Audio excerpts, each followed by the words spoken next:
le combat du sang ezali bitumba moto azali kobunda mais bitumba wana ezali bitumba ya quartier te, bitumba wana ezali bitumba ya milimo ya maite, eza bitumba ya milimo ya mipepete, ezali bitumba oyo ezali bitumba ya lupangu te, ya quartier te, ya riel te, ya venite, mais eza bitumba oyo eza na kati ya via mutu, oyo eza na kati ya makila moto. Alors bien le Seigneur, je pense que tant que tout le monde a makila ya mutu ezali vie ya mutu, makila ya mutu ezali bomoi ya moto. Nzamba lobi na Ezekiel alobake Yahweh Nzambe alobi boye na yo Ezekiel, yebisa peuple nanga Jérusalem que ba abomination na bango to mabe na bango yebisa bango yango. Tant au monde a mélange ya de bikolo oyo, tozo mona ba amoréen, tozo mona ba étien. Alors les deux bikolo oyo et se mélanger pe eye kobota peuple ya Jérusalem. Alors bien le Seigneur, bali kotali sabiso ba abomination. Ba abomination. Mais tant mona ba abomination ezali masumu. Et nzamba do koloba abike na mukolo ya mbotama na yo, mutolo na yo ekatamate. Mutolo na yo ekatamate, boyenga nzambe na lekaki pene na yo, pe na kutaki yo benye na kati ya makila na yo. Tolali kolobela si vaincre le combat du sang. Alors chaque makila ezalaka na bitumba dango. Au mona makila te le bazaka na bitumba ya celibat, makila te na bitumba kokufela mabala, makila to bikolo teli famille teli bana na problème bango bazwaka misala na pasto ya ko s'épanouir na vie. Yo obeti libaku peut-être mabe ya kobota na famille ya ndengwana. Okomona ke oko vivre vie moko oyo ezali héréditaire. Ba problème pe ba circonstance moko oyo ezali héréditaire. Pourquoi? Parce que tu as le sang de ton père, tu as le sang de ta mère. Alors Dieu dit, je passais près de toi et je te dis, vis dans ton sang. Omona ke mutu alali ko bika vie oyo ezali na bakila na ye. Shalom, shalom, bien-aimés dans le Seigneur. Nous vous disons encore merci parce que vous êtes très fidèles sur cette chaîne intitulée Prophète Richard Officiel TV. Soyez bénis de partout où vous nous suivez, devant votre écran, devant ce plateau. C'est à la personne de l'homme de Dieu, le prophète Richard Nimi. Bien-aimés, vous êtes bénis et vous ne serez jamais déçus parce que la chaîne intitulée Prophète Richard Nimi, c'est une chaîne qui vous édifie, c'est une chaîne qui vous transmet la connaissance, c'est une chaîne qui vous amène dans une profondeur de la connaissance. Pourquoi nous transmettons la connaissance du haut de ces plateaux? C'est parce que la Bible dit, vous connaîtrez la vérité et la vérité vous affranchira. Vous êtes à Lubumbashi, au Congo central, aux États-Unis, à l'Amérique, et vous êtes surtout au Canada. Vous ne serez jamais déçus. Soyez bénis par notre Dieu, soyez bénis par le Dieu des prophètes, des apôtres. Alors, bienvenue le Seigneur. Comme je l'ai dit d'avance devant les plateaux, c'est l'homme de Dieu, le prophète Richard. Bien, mais je pense que Tobanda qui t'aime moko très important où ils allaient délivrer ma vie à Batou, ma thème moko très important où ils allaient sauver Bomo Yabana Nanzambe Ebele et surtout je n'oublie pas saluer ma fille Foura depuis Canada. Je n'oublie pas saluer ma fille Angèle depuis France. Je salue aussi l'homme de Dieu âgé depuis Bretagne. Alors, que la grâce de mon Dieu soit votre package. Bien-aimés, le thème que nous avons commencé depuis lors, c'est un thème intitulé « Vaincre le combat du sang ».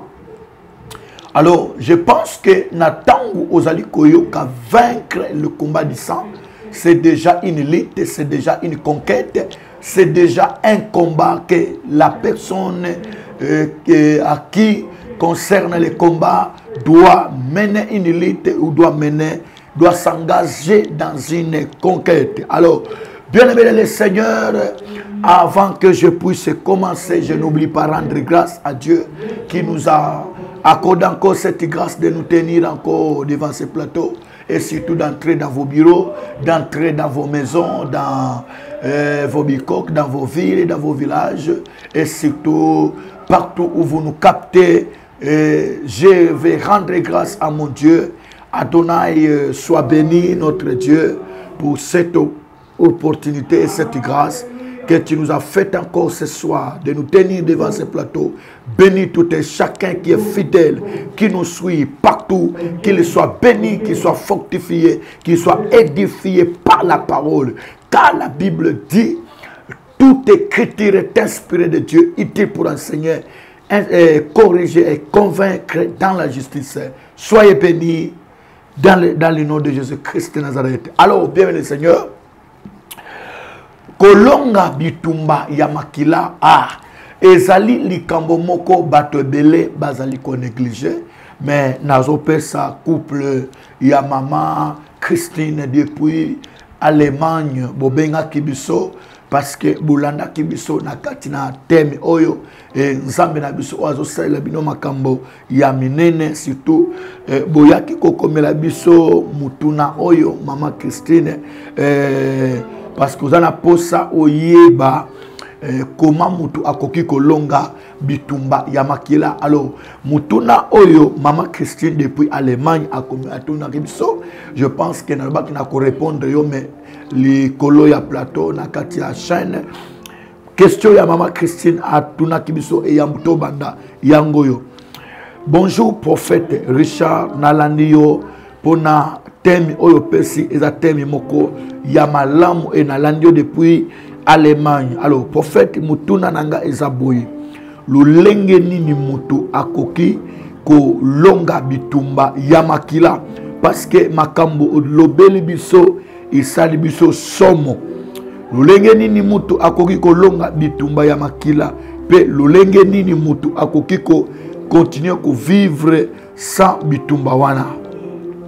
Voilà, maman Christine Nzamba Pamola yo, toko répondre réponse na yo, to question na yo plutôt devant tout le monde qui va nous suivre dans cette chaîne. Je pense que bolani question ya maman Christine. Maman Christine alanda kebiso pe alobi lolenge nini mutu akoki ko longa bitumba makila. Je pense que avant na mekako répondre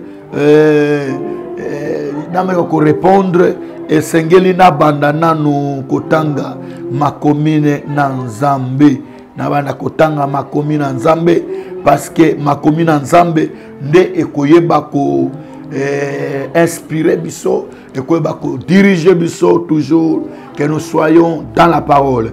Alors tokotanga makomine na Nzambe na mukanda ya Ézéchiel chapitre nango 16 verset 1er non, na verset 6.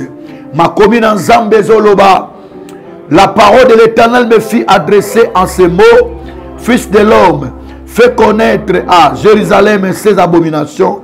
Tu lui diras, ainsi parle l'Éternel, le Seigneur éternel, à Jérusalem par ton origine et par ta naissance. Tu es du pays de Canaan, ton père était un Amoréen et ta mère était une Étienne. Ok. Deuxièmement, Balobi, à ta naissance au jour où tu naquis, ton nombril n'a pas été coupé, tu n'as pas été lavé dans l'eau pour être purifié. Tu n'as pas été frotté avec du sel, tu n'as pas été enveloppé dans le linge.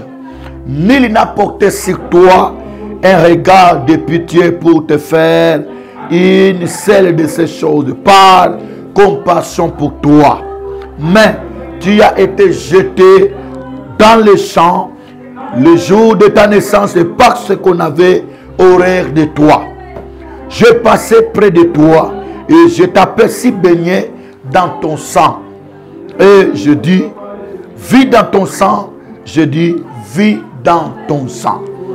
Voilà, bien-aimés dans le Seigneur, d'abord, Tambazo Benga, le combat du sang, ezali bitumba moto, azali kobunda, mais bitumba wana ezali bitumba ya quartier te, bitumba wana ezali bitumba ya milimo ya maite, ezali bitumba ya milimo ya mipepete, ezali bitumba oyo, ezali bitumba ya lupangu te, ya quartier te, ya riel te, ya venite. Mais eza bitumba oyo ezali eza na kati ya via mutu, oyo eza na kati ya makila moto. Alors bien le Seigneur, je pense que tant que tout le monde a makila ya mutu ezali vie ya mutu, makila ya mutu ezali bomoi ya moto.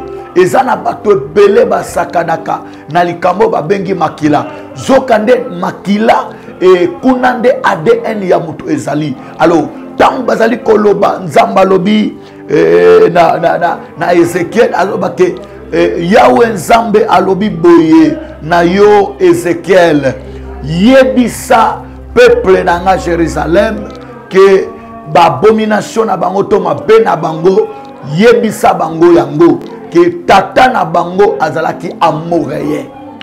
Tango bazali komema biso na papa oyo ya bato ya Jérusalem, c'est-à-dire bazali komema biso na origine, bazali komema biso na source ya bavandi ya Jérusalem. Pe balobi ke mama na yo azalaki Étienne. Alors, bien le Seigneur, tant au monde a mélange il y a deux bikolo oyo. Dans au monde a ba amoréen, dans au monde a ba Étienne. Alors, les deux bikolo oyo et se mélanger peut ayé kobota peuple il y a Jérusalem. Alors, bien le Seigneur, bali kotali sabiso ba abomination. Ba abomination. Mais tant au monde a ba abomination ezali masumu et nzamba do koloba abike na mukolo ya motama na yo. Mutolo na yo ekatamate, mutolo na yo ekatamate, boyenga nzambe na lekaki pene na yo, pe na kutaki yo benye na kati ya makila na yo. Alors moto azali ko vivre vie oyo ezali na kata makila na ye. Nzokande na makila, tozali komona tanto mona makila, tozali komona papa na yo, tanto mona makila, tozali komona mama na yo. Alors ezali mélange ya makila ya batumi bale et sali yo moto ozali kolandanga. Alors par là tu vas comprendre quelle sorte de combat qui se trouve dans ton sang. Parce que tu as dit vaincre le combat du sang. Alors, chaque makila est zalaka na bitumba dango. Au mona makila tel bazaka na bitumba ya celibat. Makila tel na bitumba kokufela mabala. Makila to bikolo tel famille tel na problème bango bazaka misana na pasto ya ko s'épanouir na vie. Alors, bien le Seigneur, yo obeti libaku peut-être mabe ya kobota na famille ndengwana. Okomona ke oko vivre vie moko oyo ezali héréditaire. Ba problème pe ba circonstance moko oyo ezali héréditaire. Pourquoi? Parce que tu as le sang de ton père, tu as le sang de ta mère. Alors Dieu dit, je passais près de toi et je te dis, vis dans ton sang. Omona ke mutu alali ko bika vie oyo ezali na makila na ye. Bon moi oye ezana katia makila na ye ezali bon moi moto azali kubika. Alors ne omona batebele bien que nous prions, bien que tokenda ka ba église, mais omona caractère à mutu échange kate. Omona mutu pe ko akoko uzala peta musu serviteur de Dieu, akoko peta musu servante de Dieu, mais omona acte à opposer ezali ko correspondre te na oya sali. Pourquoi? Dans son sang il y a un combat qui est dans son sang. Il y a un combat qui est dans son sang. Alors, bienvenue le Seigneur. Tangozo landanga si ce thème, tu ne peux pas blaguer si ce qu'on appelle le combat du sang. Le combat du sang, ozali kobunda bitumba oyeuti de génération en génération. Il y a même des gens qui vivent la sorcellerie appelée inconscient, la inconsciente. Comment cette sorcellerie batubako bikango à partir du sang? Si tu es né d'une famille au bazana sorcellerie et que toi tu as l'air sang, tu dois savoir que tu as aussi la sorcellerie en toi. Et pour que vous s'épanouir, aucun de liboso peut progresser, au sala un pas en avant dans ta vie, tu dois d'abord vaincre le combat qui est dans ton sang. Chaque makila, et même moi qui te parle dans mon sang, il y a un combat que j'ai rencontré dans mon sang et qui m'a vraiment agressé dans la vie. Mais à cause de chercher Dieu et de mener des combats spirituels, j'ai réussi la délivrance du combat du sang. Alors, au Koki Kozala, aux pasteur, mais si tu n'es pas délivré par rapport au combat du sang, au komona bitumbo za nakata makiana yo et ko limiter vina yo et tumba wane ko sani et ko combattre yo. Alors nzamba zo bisa Jérusalem abina bango ke tata na yo azalaka cananéen, hein, tata na azalaki cananéen. Or que tant au mona ba cananéen origine bango za na libota ya Kana. Libota ya Kana oyo et laquelle makama bena temps oya Noé. Hein, Noé, quand il avait maudit Cana, bien le Seigneur. Alors, cette génération, Tino, Wana et génération, on a dit tout une série malheur, na sa malédiction. Pourquoi? Parce que c'est une génération qui était maudite. Alors, bien le Seigneur, je ne sais pas, dans ton sang, il y a quelle sorte de combat. Hein? Quelle sorte de combat? Si tu ne vaincus pas le combat qui est dans ton sang, tu ne peux pas aussi émerger dans la vie. Si tu ne vaincus pas le combat qui est dans ton sang, tu ne peux pas aussi progresser dans la vie et tu ne peux pas aussi vivre la stabilité dans la vie. Il y a plusieurs personnes qui se poser ma question, rien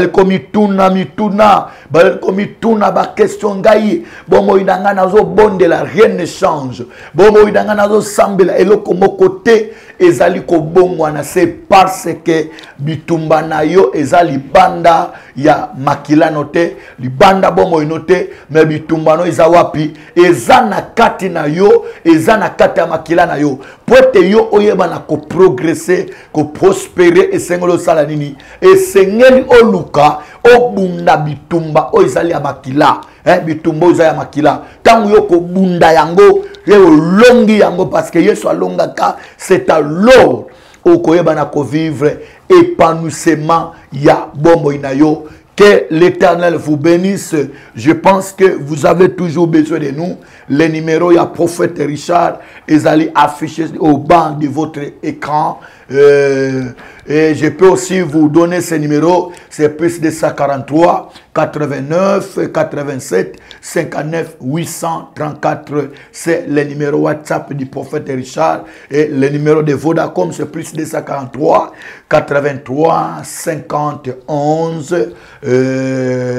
968, c'est le numéro de Vodacom. Si vous nous contactez, on n'y manquera pas. Vous aider par des orientations, par la prière, et puis cherchez aussi la face du Seigneur pour votre délivrance. Et Dieu ne manquera pas aussi à vous délivrer. Soyez bénis. Que l'Éternel, notre Dieu, vous bénisse abondamment. Ciao, ciao.